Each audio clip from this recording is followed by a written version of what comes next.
সরাসরি টেলিফোনে সফল গল্প স্মরণে প্রিয় তারকার সাথে তারকা কথনে তারকা কথনে তারকা কথনে।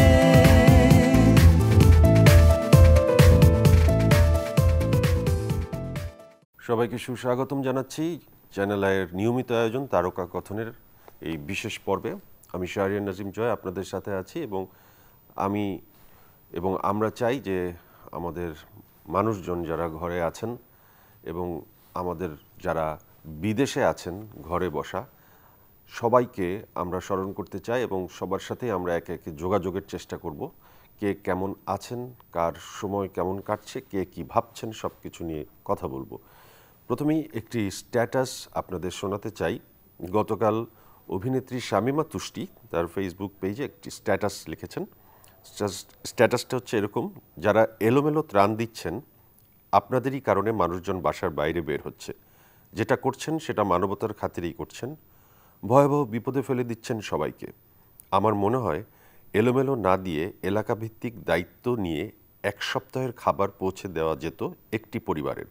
তাহলে একটা হিসাবও থাকতো, রাস্তায় কেউ আশায় বের হতো না, এত ঝুঁকিতেও পড়তো না। অভিনেত্রী শামীমা তুষ্টির এই স্ট্যাটাসটা আপনাদের সাথে শেয়ার করলাম। যে যার ভাবনা ফেসবুকে লিখছেন এবং আমরা সেগুলো বাছাই করে আপনাদের প্রতি পর্বে একটি করে শোনাবো। আমাদের সাথে টেলিফোনে এবং স্কাইপেতে এই মুহূর্তে আছেন অভিনেত্রী শামীমা তুষ্টি। তুষ্টি, হ্যাঁ, কেমন আছো তোমার ভাই? তোমার হাসি মুখটা দেখে ভালো লাগছে। হ্যাঁ, এখনো বেঁচে আছি এত সুন্দর পৃথিবীতে। আর সবাইকেই বলবো যে বাসায় থাকতে একটু কষ্ট হচ্ছে সবার, কিন্তু এটাও কিন্তু একটা নেগেটিভিটির মধ্যে একটা পজিটিভ দিক যে আমরা হয়তো প্রকৃতি থেকে অনেক দূরে চলে গেছি, পরিবার থেকে অনেক দূরে চলে গেছি। এখন আমরা বাসায় থাকছি, পরিবারকে সময় দিতে পারছি। সবার কাছে একটাই রিকোয়েস্ট করছি যে যেহেতু আমরা বলছি, জানছি যে পৃথিবী জুড়ে কি ভয়াবহতা শুরু হয়েছে, তো সবার কাছে যারা আমাকে এতটুকু ভালোবাসেন কিংবা এতটুকু পছন্দ করেন কিংবা চেনেন, তাদের কাছে একটাই অনুরোধ যে যত কষ্টই হোক বাসায় থাকুন, বাসায় থাকুন এবং বাসায় থাকুন। এই ভয়াবহতায় আমার কোনো স্বজনকে আমি হারাতে চাই না, আপনাদের কাউকে আমি আসলে হারাতে চাই না। তুষ্টি, তুমি তো অভিনয় শিল্পী সংঘের একটি দায়িত্বে আছো সমাজ কল্যাণ সম্পাদিকা হিসেবে। আইন কল্যাণ সম্পাদক। তোমার অভিনয় শিল্পী সংঘ থেকে কি কি উদ্যোগ তোমরা নিচ্ছ জনসেবার জন্য বা শিল্পীদের পাশে কিভাবে দাঁড়াচ্ছ? আচ্ছা, আমরা আসলে সকল সংগঠন মিলেই কাজ করছি, তবে আমরা চেষ্টা করছি যারা এই সময় অসহায় শিল্পী, আমরা বলতে চাই না, শিল্পীরা সকলেই সমান। কেউ হয়তো কাজের কারণে একটু এগিয়ে যায়, কেউ একটু মাঝামাঝি অবস্থায় থাকে। সো আমরা চেষ্টা করছি সেই সকল শিল্পীদের পাশেই দাঁড়াতে যারা একটু কম অর্থ সংগ্রহ করতে পারছে কিংবা টাকা ইনকাম করতে পারছে। এবং আমাদের মিডিয়াতে কিন্তু আসলে এখন দেখতেই পাচ্ছ জয় ভাই, আমাদের মিডিয়াতে আসলে কাজের সমবন্টন হচ্ছে না, সেটা নিয়েও আমরা কাজ করছি। যাই হোক, আমাদের যেটা এখন মূল উদ্যোগ সেটা হচ্ছে যে আমরা এই অসহায়, এই কথাটি বলি, আমাকে ক্ষমা সুন্দর দৃষ্টিতেই দেখবেন, অসহায় শিল্পীদের পাশে দাঁড়ানোর জন্য কিন্তু আমরা অলরেডি আমাদের যে সকল সচ্ছল শিল্পীরা আছেন তাদের সাথে আমরা যোগাযোগ করে চেষ্টা করছি একটা ভালো ফান্ড তৈরি করতে। সেই ফান্ড থেকেই কিন্তু আমরা আসলে শিল্পীদেরকে সহযোগিতার হাত বাড়িয়ে দিতে চাই। এবং আরেকটি কথা বলতে চাই জয় ভাই, যেটা হচ্ছে যে আমরা শুধু কিন্তু শিল্পীদের পাশে না, সেটা কিন্তু না, আমরা যে সকল লাইট, প্রোডাকশন, মেকআপ, আমরা সকলের পাশে দাঁড়ানোরই কিন্তু চেষ্টা করছি। এবং আমাদের সাথে কিন্তু এগিয়ে এসেছে অনেকগুলো কর্পোরেট হাউস, যেমন স্বপ্ন। গত 2 বছর ধরে আমাদেরকে যারা একটু বয়স্ক তারা কাজ করতে পারছেন না, স্বপ্ন ডিপার্টমেন্টাল স্টোর, ওনারা কিন্তু আমাদেরকে গত 2 বছর 20 জন শিল্পীর বাজার ব্যবস্থা করে দিয়েছে। এবং এবারও এই আপৎকালীন সময়ে তারা কিন্তু বাজারগুলো বাসায় পৌঁছে দিচ্ছেন। শুধু স্বপ্নই না, সাথে আমি কৃতজ্ঞতা জানাতে চাই মিনা বাজারকে, এবং মিনা বাজারও কিন্তু আমাদেরকে 10 জন শিল্পীর দায়িত্ব তারা নিয়েছে এই আপৎকালীন সময়ে। আচ্ছা, এই যে সচ্ছল এবং অসচ্ছল শিল্পী, এটা তোমরা কিভাবে বাছাই করছো? তোমরা কাদেরকে সচ্ছল বলছো, কাদেরকে অসচ্ছল বলছো? অসচ্ছল বলতে আসলে ভাইয়া যেটা আমরা বোঝাতে চাচ্ছি যে দেখা যায় যে যারা একটু সিনিয়র, কাজের সংখ্যা এখন অনেক কমে গেছে, এবং যারা দেখা যায় যে একদমই নতুন কাজ করছে, কিংবা আমাদের এখানে যারা সংগঠনে 1,000 মেম্বার আছে সেখান থেকে আসলে আমরা এসএমএস করেছি যে কারা কারা আসলে সহযোগিতা নিতে চায়, কিংবা অনেকেই আছে হয়তো জানতে চায় না, হয়তো মুখ ফুটে বলতে চায় না, এরকম আমাদের আশেপাশেই শিল্পীরা হয়তো থাকে। আমরা হয়তো তাদেরকে জিজ্ঞেস না করেই তাদেরকে আমাদের এই লিস্টে অন্তর্ভুক্ত করেছি, যে কারণে আমরা মোটামুটি কিন্তু জানি যে আসলে কারা এখন রেগুলার বেসিসে কাজ করছে এবং আমরা কারা কয়জন কাজ করতে পারছি না। তুষ্টি, তো তোমাকে অসংখ্য ধন্যবাদ। তুমি এগিয়ে যাও এবং আমরা চ্যানেল আই পরিবার তোমার পাশে আমরা আছি। কিন্তু সরকারের কাছেও আমরা সহযোগিতার জন্য চাইবো, সেরকমও একটি লিস্ট করা হচ্ছে। তো সবাই ভালো থাকুন, সুস্থ থাকুন, এবং অবশ্যই বাসায় থাকুন, পরিবারের সাথে থাকুন। ধন্যবাদ। তোমাকে অসংখ্য ধন্যবাদ তুষ্টি। আমরা আরও অনেকের সাথেই ফোনে আজকে সংযোগ করব এবং নানান বিষয়ে কথা বলবো। মানুষ ঘরে আছে, বেশিরভাগ মানুষই ঘরে আছে এবং তারা নিত্য নতুন ভাবনা ভাবছেন, নিজেদের জন্য যেমন ভাবছেন তার আশেপাশের মানুষকে নিয়েও ভাবছেন। এটি একটি ভালো দিক। মানুষের মানবিক গুণাবলী এই সময় যেন বেড়ে গেছে এবং এটাই স্বাভাবিক। আমরা আজকে দেখলাম যে রাস্তায় অত্যন্ত কড়াকড়ি করা হচ্ছে এবং মানুষজনের মুভমেন্ট শিথিল করবার জন্য কিংবা একেবারেই বন্ধ করবার জন্য প্রশাসন অত্যন্ত সক্রিয় ভূমিকায় আছে। এটা খুবই ভালো দিক। গতকাল থেকে এটা আমাদের চোখে পড়েছে। আমাদের সাথে ফোনে আমরা এই মুহূর্তে পেয়েছি, আমরা ফোনে সংযোগ করার চেষ্টা করছি অনেক অনেক অনেক মানুষের সাথে।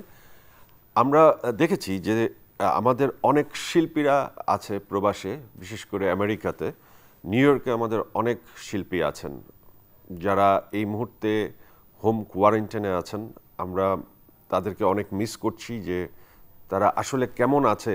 আমরা চেষ্টা করব তাদের সাথে ফোনে সংযোগ করতে। আমাদের সাথে এই মুহূর্তে টেলিফোনে আছেন জাতীয় রাজস্ব বোর্ডের চেয়ারম্যান, এনবিআর এর chairman sir. Hello hello sir, আমাকে শুনতে পাচ্ছেন? হ্যালো স্যার, আপনি শুনতে পাচ্ছেন আমাকে? আমি শাহরিয়ার নাজিম জয় বলছি। স্যার, আপনাকে সালাম। স্যার, আপনি একটি গুরুত্বপূর্ণ দায়িত্বে আছেন বাংলাদেশ রাজস্ব বোর্ডের, আপনি চেয়ারম্যান।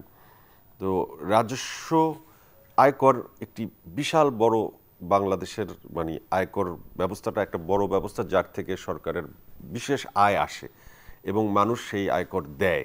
তো মানুষের সর্বক্ষেত্রেই তো এখন একটা দুঃসময় শুরু হয়েছে স্যার।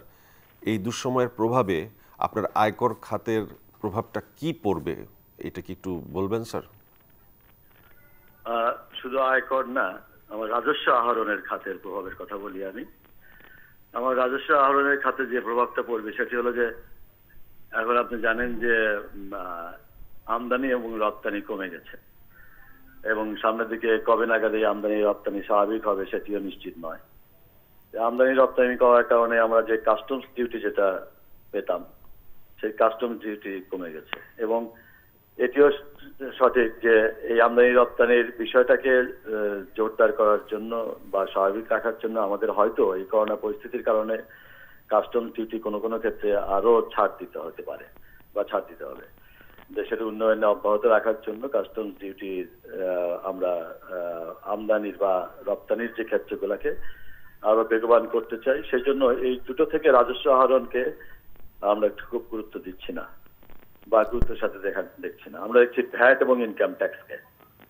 ইনকাম ট্যাক্স যেটি ব্যক্তি আয়, সেই ব্যক্তি আয় অবশ্যই ব্যক্তি আয় যেটি আছে এবং ভ্যাট যেটি ব্যক্তি আমাদেরকে পরিশোধ করে, আমাদের পক্ষ থেকে যারা এই ভ্যাট সংগ্রহ করেন তাদেরকে আমি রিকোয়েস্ট করব এই ভ্যাটগুলো যেন আমরা রাজস্ব বোর্ড ঠিক মতো পায়, সরকারি খাতে যেন ঠিক মতো জমা হয়, সেজন্য আমাদের কর্মকর্তাদের সহযোগিতা করার জন্য। স্যার, কিন্তু এই যে ব্যক্তিগত ট্যাক্স বা ভ্যাট, এগুলোর উপরও তো স্যার ব্যক্তি আয়ের উপরও তো এখন একটি প্রভাব পড়ছে, যা দীর্ঘমেয়াদী একটি প্রভাবও পড়তে পারে এবং যেখান থেকে আপনারা ভ্যাট কালেকশন করবেন তারাও তো এক ধরনের বিপর্যয়ের সম্মুখীন হবে। তো আপনি আপনার কর্মচারীদের তাদেরকে থেকে আদায় করার কথা বললেন, কিন্তু তাদের জন্য কি কোনো ছাড় থাকবে না ভবিষ্যতে স্যার? ভ্যাটটা তো যে আদায় করে তার জন্য ছাড় না, তো ভ্যাটটা তো ভ্যাটটা তো দিচ্ছে আমার সাধারণ নাগরিক যে ভোক্তা, সেই ভোক্তার কাছ থেকে ভ্যাটটা সংগ্রহ করে সে আমাদের কাছে দিবে, তাকে তো ছাড় দেওয়ার প্রশ্ন আসে না, কারণ সাধারণ নাগরিক যেটা সরকারের জন্য দিয়েছে সেটা তো তার ইনকাম নয়, সেই জন্য এখানে তো ছাড় দেওয়ার প্রশ্ন আসে না। যদি কোনো ক্ষেত্রে ভ্যাট কমাতে হয় সেটি অন্য বিষয়, কিন্তু যে সাধারণ নাগরিকের কাছ থেকে ভ্যাটটা সংগ্রহ করবে সরকারের পাওনা, সেটা তো সে রাখতে পারবে না। আর ইনকাম ট্যাক্সের কথা যেটা বললেন, সেটি অবশ্যই আয়ের উপরেই নির্ধারিত হয়। সক্ষম যারা, কর পরিশোধে যারা সক্ষম ব্যক্তি, তাদের কাছ থেকে ইনকাম ট্যাক্সটা নেওয়ার কাজটা জোরদার করা হবে। কারণ করোনা বিপর্যয়ে সবারই নাগরিক দায়িত্ব আছে। করোনা বিপর্যয়ের সময় আপনারা দেখছেন যে সাধারণ লোকজন নাগরিক দায়িত্ব পালন করার জন্য যে যার পক্ষ থেকে যে যার সামর্থ্য অনুযায়ী এগিয়ে আসছে। তা আমি মনে করি যারা কর পরিশোধে সক্ষম ব্যক্তি, তাদেরও নাগরিক দায়িত্ব সঠিক ট্যাক্স পরিশোধ করা, যাতে দেশের উন্নয়নের ধারা ধরে রাখা যায়। আমাদের সরকারের ব্যয় বৃদ্ধি পেয়েছে, আপনারা জানেন সরকারের ব্যয় বৃদ্ধি পেয়েছে। সোশ্যাল সেফটি নেটওয়ার্কের পরিমাণ বৃদ্ধি করা হয়েছে। এখন সাধারণ মানুষকে নানা রকম সহায়তা দিয়ে তাদেরকে বাঁচিয়ে রাখতে হবে। তাছাড়া যদি আমরা যে ডেভেলপমেন্টের আমরা যে উন্নয়নের ধারা অব্যাহত রাখতে চাই, আমাদের জিডিপির গ্রোথ যেটি বজায় রাখতে চাই, সেটার জন্য বিনিয়োগও পূর্বের পরিকল্পনা মাফিক অব্যাহত রাখতে হবে। এই সমস্ত জন্য সরকারের তো অর্থের যোগান দিতে হবে, অর্থের প্রয়োজন আছে। সকল ক্ষেত্রে যদি আমরা অর্থ ছাড় দিয়ে দিই, তাহলে তো রাজস্ব আয় না হলে তো সরকার এই সমস্ত কাজগুলো করতে পারবে না, দেশের উন্নয়ন বাধাগ্রস্ত হবে এবং এটার ইম্প্যাক্ট সাধারণ জনগণেরই। স্যার, আপনাকে অসংখ্য ধন্যবাদ। আপনার মাধ্যমে একটি মূল্যবান তথ্য আমরা পেলাম। স্যার, আপনি ভালো থাকবেন, আপনার আশেপাশের মানুষকেও ভালো রাখবেন। স্যার, অসংখ্য ধন্যবাদ। ধন্যবাদ আপনাকে, ধন্যবাদ। এই মুহূর্তে আমরা পাচ্ছি টেলিফোনে সঙ্গীত শিল্পী সুমিকে স্কাইপেতে। আসসালামু আলাইকুম জয় ভাই। আসসালামু আলাইকুম সুমি, কেমন আছেন আপনি? এই সবাই যেরকম আছে এরকমই আর কি। আপনারা প্রথম করোনা নিয়ে গান করেছেন, জি আমরা সেটা শুনেছি, দেখেছি এবং মানুষ অনেক পছন্দ করেছে।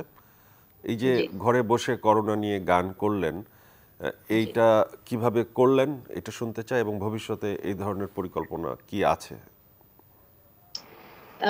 আমরা যারা চিরকুটে কাজ করি, আমরা কিন্তু সবসময় দেশের যে কোনো ক্রাইসিস মোমেন্টে সবসময় চেষ্টা করি যে গান করার, এমনিতে ওভারঅল ইন জেনারেলি। কিন্তু এবার যেটা ছিল একটু ব্যতিক্রম ছিল যে শাওন ভাই, গ্রের যিনি ম্যানেজিং ডিরেক্টর, উনি ফোন দেয় আমাদেরকে হঠাৎ করে দুপুর 12টায় এবং বলে যে একটা গান লিখছে, এরকম করতে হবে। আসলে এই সময়টা এমন একটা সময় যে যে যার জায়গা থেকে চেষ্টা করতেছে যে কন্ট্রিবিউট করার, কিভাবে মানুষকে একটু উৎসাহ দেওয়া যায়, অনুপ্রেরণা দেওয়া যায়। তো শাওন ভাই লিরিক্সটা যখন আমরা পাই, এত পাওয়ারফুল, এত সুন্দর একটা লিরিক্স, আমাদের আর সময় লাগেনি আসলে গানটা বানাতে। আমরা তখন স্টুডিওতে বসে যাই, কারণ এখন তো সবাইকে আমরা পাচ্ছি না ব্যান্ডের আসলে। সো পাভেল, নীরব, আমরা সবাই মিলে বসে যাই এবং কিভাবে যেন 2 দিনের মধ্যে আমরা গানটা করে ফেলি। শাওন ভাই সাথে সাথে খুবই পছন্দ করেন এবং যেটা হয় যে শিল্পীরা, শ্রদ্ধেয় শিল্পীরা আমাদের সাথে গিয়েছেন, শ্রদ্ধেয় সাদি মোহাম্মদ, হাসান ভাই, এলিটা, মিলন মাহমুদ ভাই, এবং সন্ধি, আমাদের নীরব, তো সবাই যার যার জায়গা থেকে খুবই খুবই হেল্পফুল ছিল বলেই আসলে কাজটা নামানো এবং অনেক ভালো হয়েছে আপনাদের কাজটা। আমি আপনার কাছে একটু সংক্ষেপে জানতে চাই যে আপনি ঘরে আছেন, আপনি মানুষকে কি বোঝাবেন? আপনার তো একটা বিশাল ভক্ত আছে, বাংলাদেশের মানুষ আপনার গান পছন্দ করে। আপনি আপনার ভক্তদের উদ্দেশ্যে কি বলবেন এই করোনা ভাইরাসের সময়ে তাদের কেমন থাকা উচিত? আমরা চিরকুটের ভক্তদের বলবো যে আসলে সবচেয়ে প্রথমে সবাই যে নিয়মগুলোর কথা বলছে সারা বিশ্বব্যাপী এবং সরকার থেকে এবং সকল মানুষ, যে ঘরে থাকতে হবে, বাসায় থাকতে হবে, এটাই একমাত্র এখন আমাদের অস্ত্র। তো সেটাই যেন সবাই করে, আমাদের ফ্যানরা, এবং আমরা দরকার হলে বাসায় বসে তাদের গান শোনাবো, যেটা সব শিল্পীরাই করছেন। এবং সবাই যেন মনোবলটা অটুট রাখেন, কারণ এই সময় নিশ্চয়ই কেটে যাবে এবং আমাদেরকে আবার কাজে ফিরতে হবে।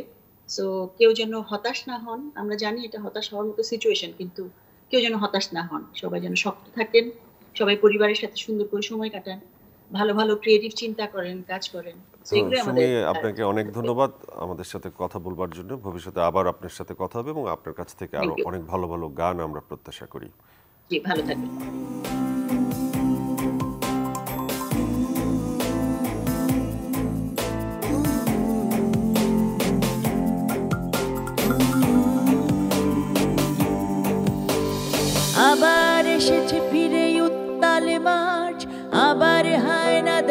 হাসি।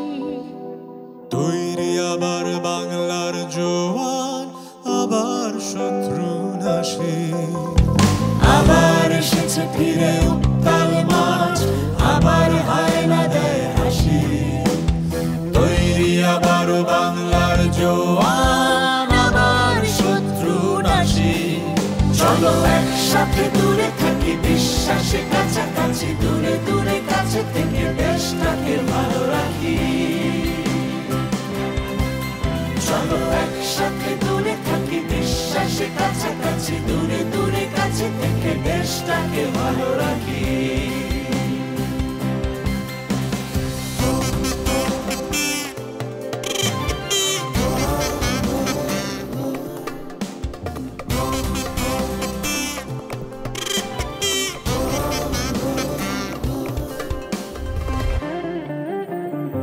এবার শত্রু দৃশ্য বাতাসে ভেসে তার ইঙ্গিত। হতে হবে আরো সাবধান, বুকে বুকে বাজে রণসঙ্গীত।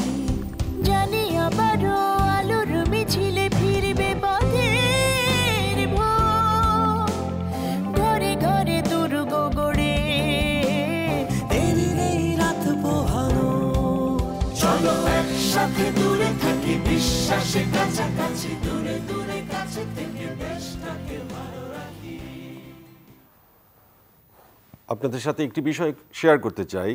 গত পরশুদিন মাননীয় প্রধানমন্ত্রী প্রেস কনফারেন্সের সময় বলেছিলেন যে পিপিই কারা ব্যবহার করতে পারবেন। তো আমরা এই বিষয়টি প্রচারণার মাধ্যমে সকলকে জানাতে চাই যে সবার জন্য পিপিই প্রয়োজন নেই। শুধুমাত্র করোনা রোগীদের সেবা যারা করবেন, ডাক্তার বা নার্স বা স্বাস্থ্যকর্মী, করোনা রোগীর সংস্পর্শে যারা যাবেন তারাই পিপিই ব্যবহার করবেন। বাকিদের এই ব্যবহারের প্রয়োজন নেই, মাস্ক হলেই যথেষ্ট। এই ইনফরমেশনটা যত সম্ভব ছড়িয়ে দেওয়া ভালো। আমাদের সাথে সংযোগে আছে এই মুহূর্তে ঢাকা রেঞ্জের DIG Habibur Rahman Habib sir. Sir, আপনি আমাকে শুনতে পাচ্ছেন? হ্যাঁ হ্যাঁ, শুনতে পাচ্ছি।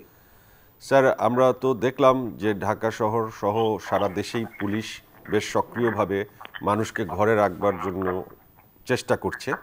আবার পাশাপাশি এই দৃশ্যও দেখছি যে ত্রাণ বিতরণের ক্ষেত্রে মানুষ যখন রাস্তায় নামছে তখন বিশাল হট্টগোল হচ্ছে, মানুষ ত্রাণের জন্য ভিড় করছে। সেটা স্যার একই সাথে তো সংক্রামক বৃদ্ধিও করতে পারে।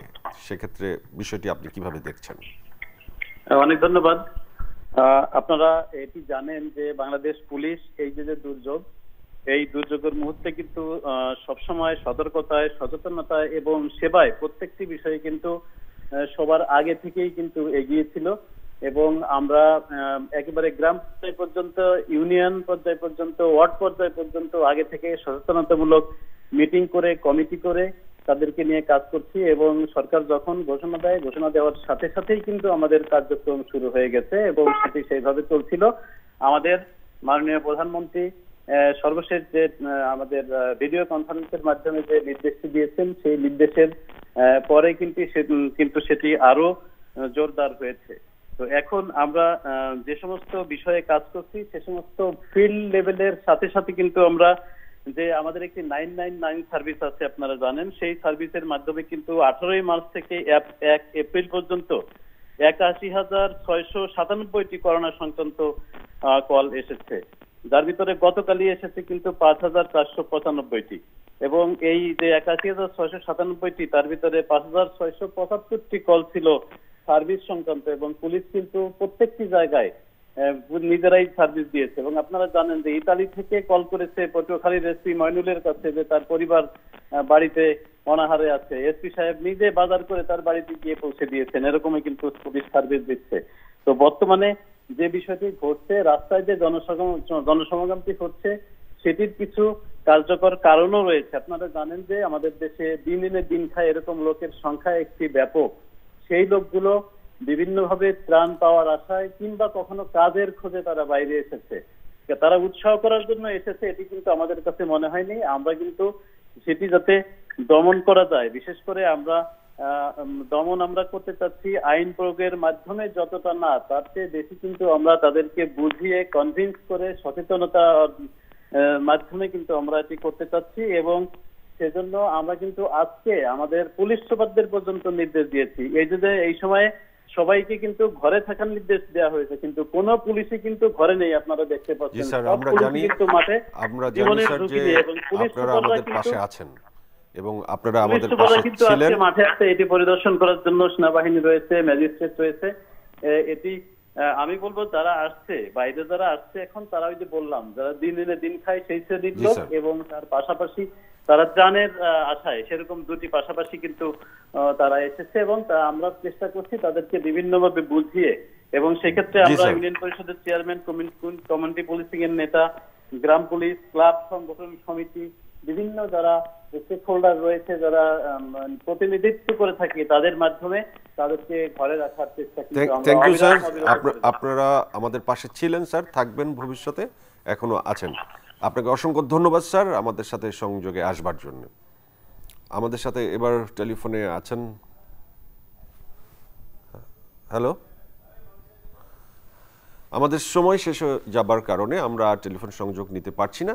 আগামীকাল আরও গুরুত্বপূর্ণ কিছু ফোন আমরা করব এবং আপনাদের সাথে আমরা থাকব। আজ এখানেই শেষ করছি তারকা কথন।